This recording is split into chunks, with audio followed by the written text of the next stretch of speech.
Hello, mga higala. Narasad ko yung lagan nga si Medyo Boy, and this is our part 3 sa atong travel to Tagbilaran City via MV to go Masigla. And we are on our way sa atong accommodation which is Mega Value.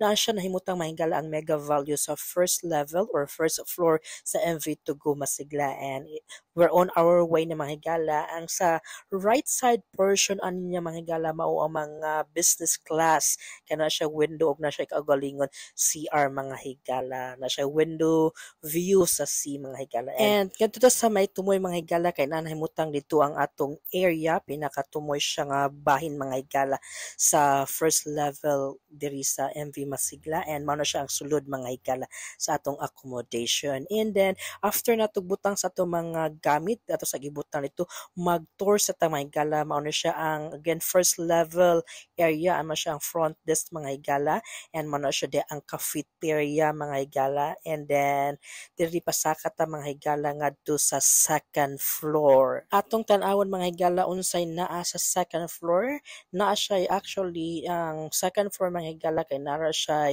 ingani pud nga area pero dili kayo siya dako. So mao na siya mga higala ang sa second floor nga area, na diri ang mga tourist class mga higala sa second floor, and ato siya i-tour ang second floor mga higala.